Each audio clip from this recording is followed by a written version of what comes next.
Haya, haya, comrade power, comrade power. Haluta continua, haluta continua.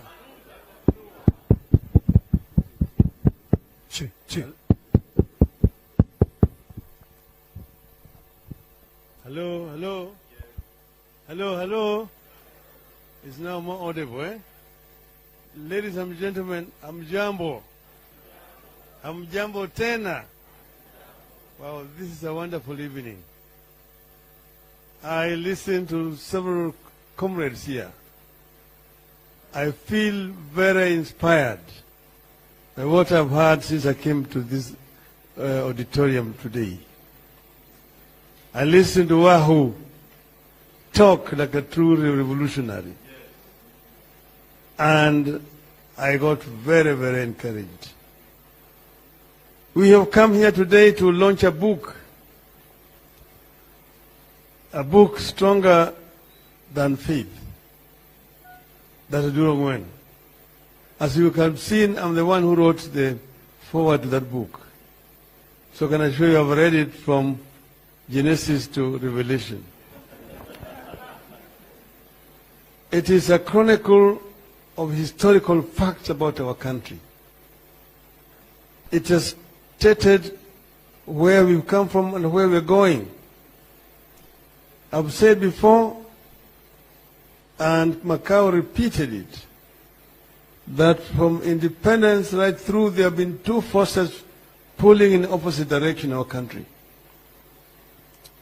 One, the forces of retention of the status quo versus the forces for change and development. This struggle has been consistent right from the word go up to now. It has sometimes been peaceful, sometimes it has been violent.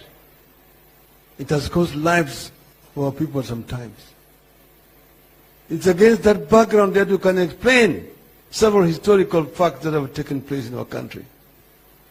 Assassination of P. Ogama Pinto in 1964. The assassination of Tom Mboya, J.M. Kariuki, and so on forth and so forth. The political detention that took place from the 60s going upwards. At the independence, the nationalist movement brought our people together to fight for independence from British colonialism. That was a massive movement that united all our people, irrespective of their ethnic backgrounds. But immediately independence came, then the differences emerged. The neo-colonial state was recreated. Some colonial laws were reintroduced in our statutes.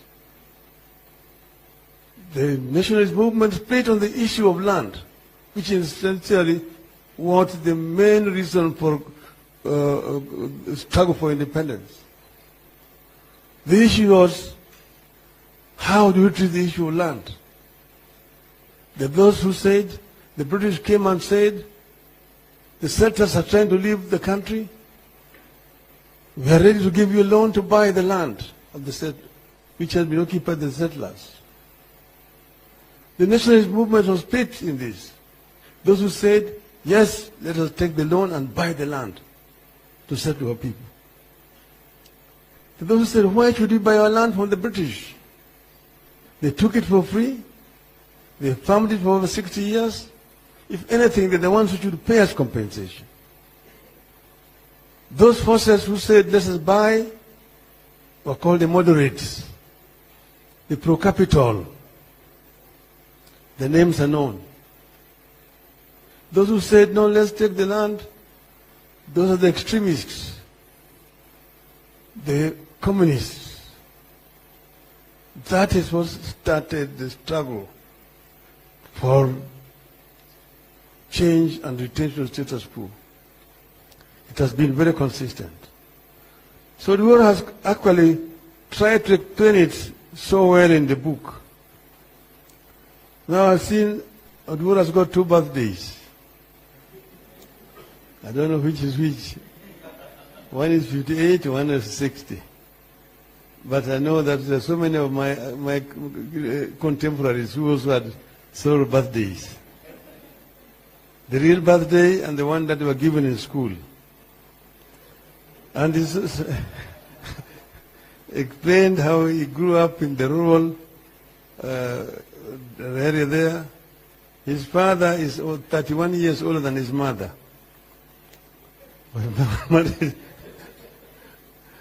All the same. And he was a Christian who was allowed, because of mutations, to marry in church, although he married more than one wife. And all of them was married them in the church. He has explained that story very well in the book. Then he has come to now the struggle for change. How an event here in Nairobi inspired a young schoolboy who was going to high school to become a revolutionary. The assassination of J.M. Kariuki in Nairobi. This was triggered him to become a revolutionary. But at that time when J.M. was being killed, several things were happening here. So we remember during the debate on the J.M. story, when Martin Shikuku said that you want to kill this place like the way they killed Kanu. And when it was asked to substantiate how Kanu was dead, the speaker, or then who was in the chair, James Sironi, said, you don't have to substantiate the obvious. That earned them detention. They were arrested from within the precincts of Parliament and they went to detention. Anyona was also arrested at that time. Gugu Thieng'o was arrested because he was actually staging a drama out there in Kamiridu, Gai Kandenda. And he went to detention. So that period is a period of arrest and detention without trial. It had been preceded by introduction of what was called the Preservation of Public Security Act of 1966. If you read the Hansard, how they were arguing that the introduction of this law is not intended to deal with innocent people. Ordinary law-abiding citizens have nothing to fear. We are only introducing this. It has already been introduced in several other African countries. Within 2 weeks of passing that law, Jedi Akumu, Pipi Hoko, Uyangi Mbaja, Kimani Wanyoike, Kimani Wayaki, Viki Wachira, all found themselves in detention, including Caroline Okello-Dongo. Then that's now continued. As long as the jail spent 9 years in detention at Chingoneko. Then, of course, comes the banning of KPU. And Yusuf has already told you. He was there himself. He saw the dead bodies. I also saw the dead bodies in Kisumu. They said there were 69. I knew there were more than 100 people were shot in Kisumu. Oduor has chronicled all this in the book. Then you come to 80s. After then the introduction of Section 2A.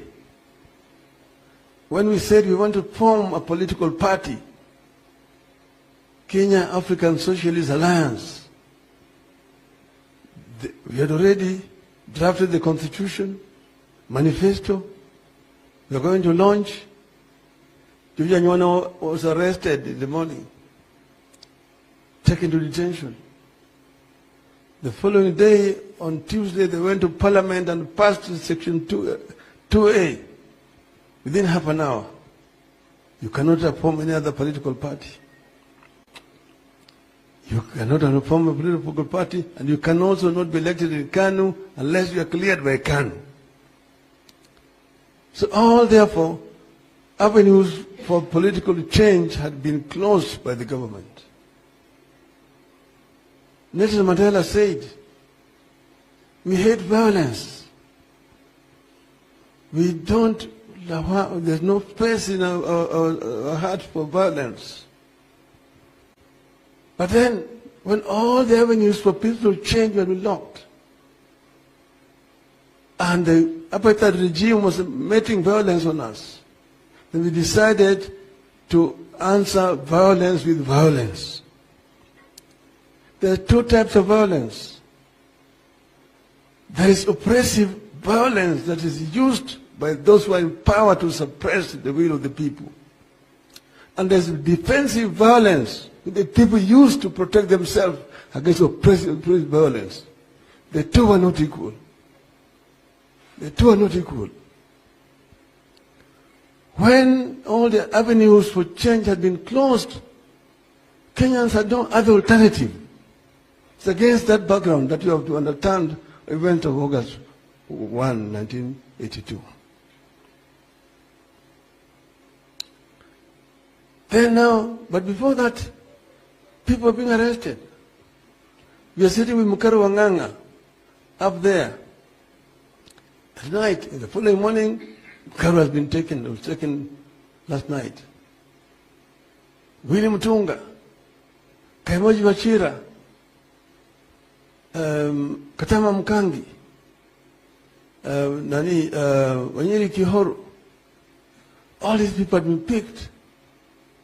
Alamin Bazurui, and detained without trial. Kwegu Amwere, picked up and detained without trial at that time.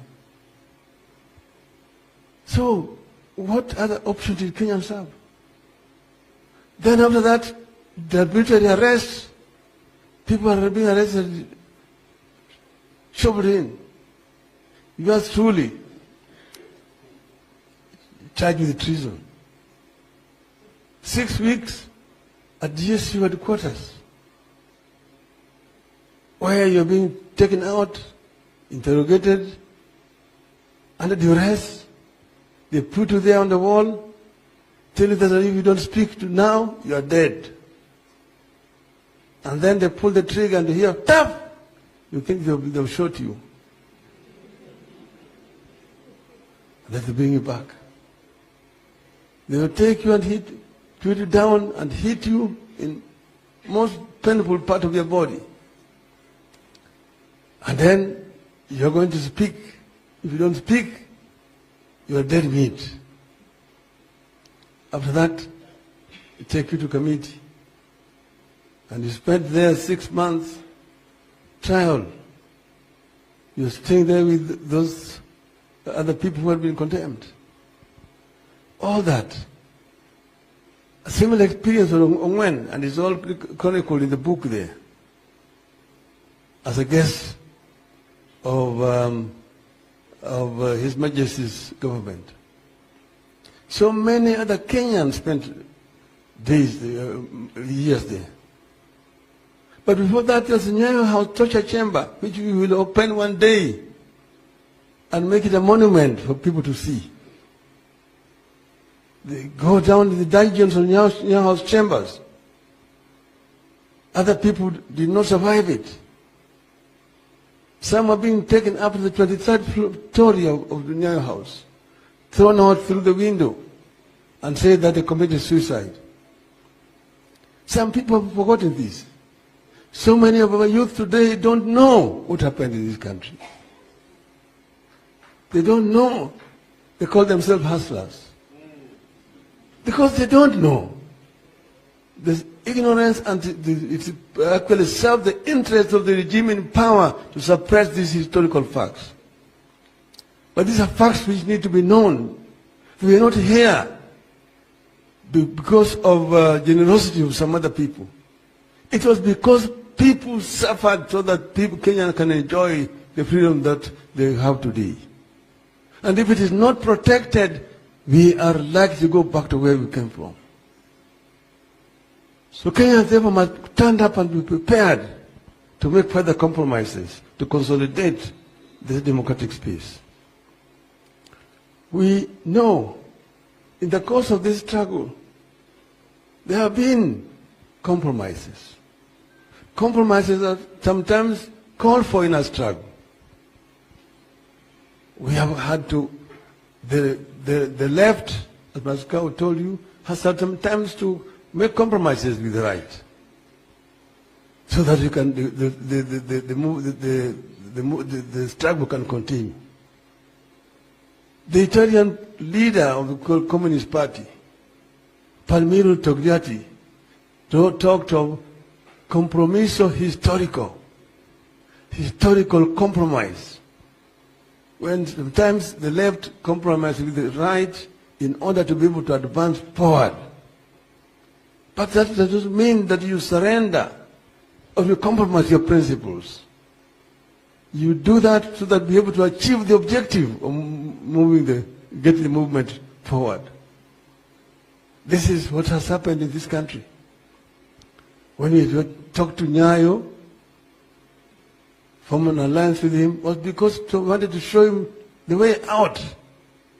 At the end, we came up with a bigger movement and we showed him the way out. And we moved Kanu from power up to today. So we have a duty as a people to consolidate the gains and to expand. The left must remain focused. The right wing that has always been in collision with the international monopoly capital is always there. We know that. Lord has told you what has happened here. The right-wing coup d'etat, electoral coup d'etat that took place on the 5th of, it's not on the 5th, on the 15th of August. You saw the chairman of the Electoral Commission running like a thief to go and announce the results. And the bigger part of the commission saying, no, these are not the results. The international community cannot condemn that kind of action. Why? Because they knew what was happening. It can only happen in Africa. It cannot happen in Europe. It cannot happen in the United States. It is only here is where the chairman of the Electoral Commission goes alone. Is the chairman of 7 commissioners. But he goes alone there to announce the results. And then they say he's the hero of the day. Instead of saying he's the devil of the day. So we have a job to do.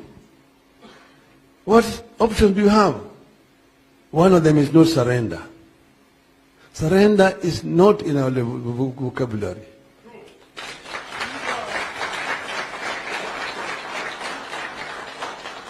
We must say that, as we are saying, that the African democratization project must move on. There will be setbacks here and there. You've seen in other countries the military coups returning. The generals are coming back. They come back and they're being greeted with flowers by the population. What is it that has gone wrong?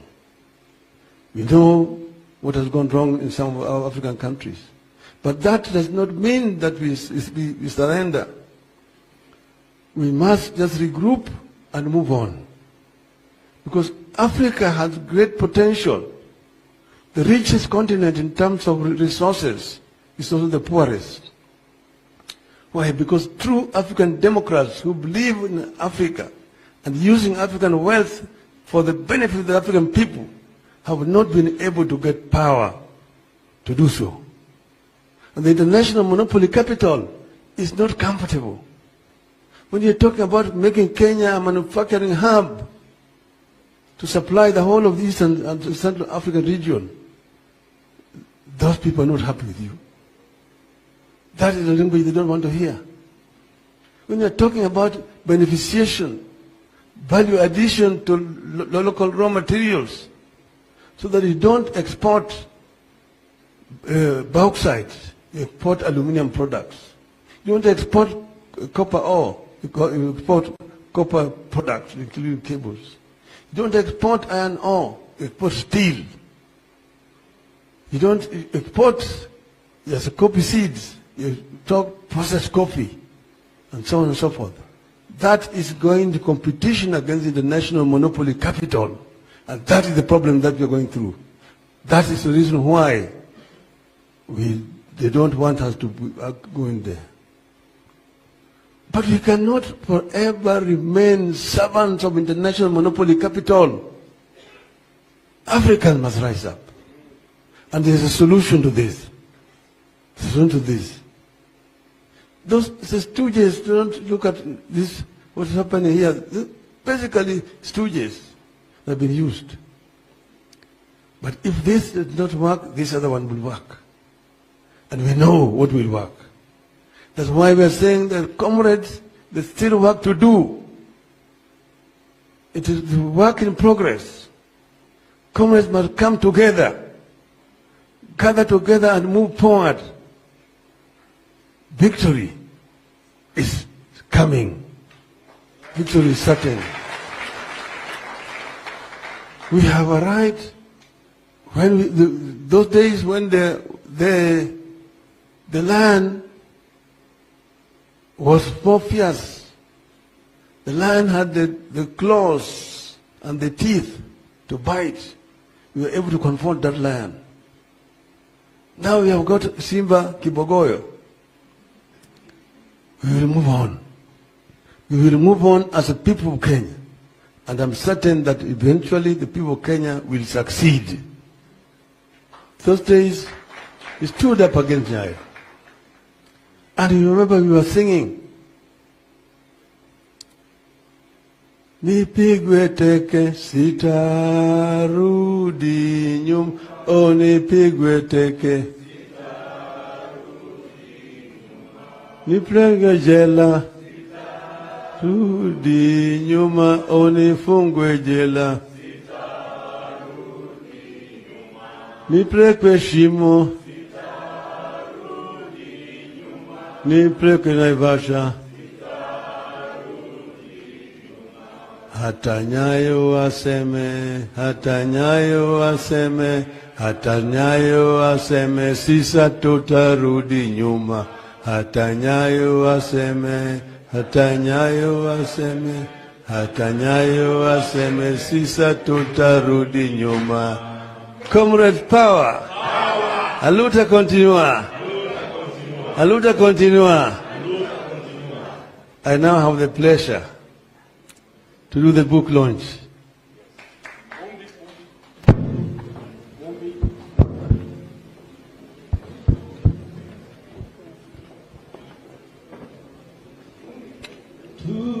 Tutasonga kwa siasa nzuri, tukomboe Afrika na wananchi wote.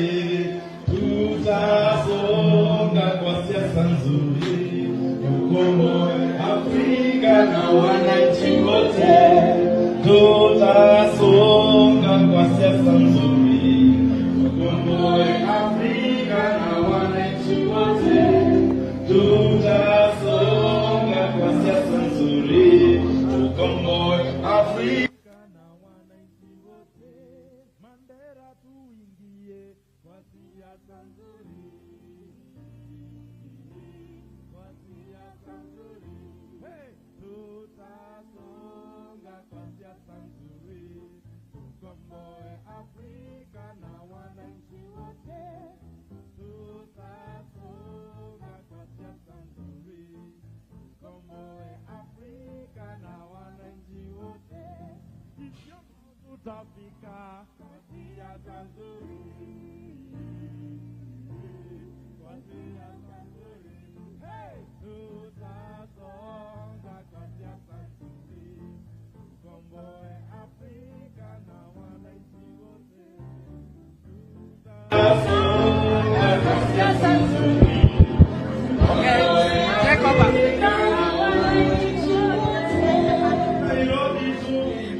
Baba. Viva, comrades, viva! Power to the liberators, power! Forward with the liberation struggle, forward! Comrade Baba,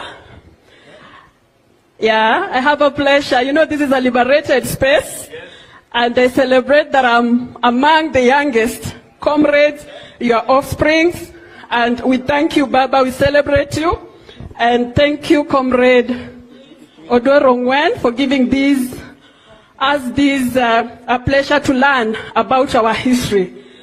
As you know, my name is Ruth Mombi. I'm the mother of the nation, the daughters from Mount Kenya, and we want to do a small ritual. Tukiwa hapa, we have all agreed that the struggle must continue.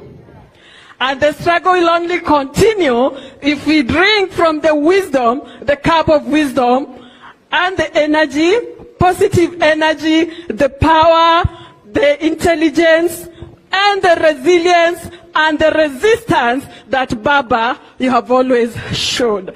And on this honor, before we start our ritual, while Baba was talking, I was like, why can't we have a Raila Odinga fellowship for young cadres to understand, to be grounded ideologically, because what I've come to realize that we have learned fools in Africa who don't know about their struggle, who don't know about their heroes. So it's time as Africa, it's time as Kenyans, we must know our struggle and we must know who our real heroes are. And Baba is among our heroes. And I was also sent by the young cadres, they are here. They want to come and pay a courtesy visit to you, Baba, if you allow. We want to drink in a circle with you from the cup of wisdom. And it is my honor to invite Betty. You have to light Baba's candle. I'll also invite Mama Wahukara. She taught me to be proud of who I am. I forgot to say I'm a Kikuyu woman, an African Kikuyu woman. From Mama Wahu, I also want to invite Mheshimiwa Tafadhali, because we are building this struggle. It's about continuity of the struggle. Kindly come. Nosim, you represent us as the young cadres. Kindly come over. Niombe walioitwa tujaribu kufanya. Niombe tupige makofi mazuri wakati hiyo inaendelea. Na bandi ya marshals mukiendelea kwa umbali. Comrade Oduor also follow suit.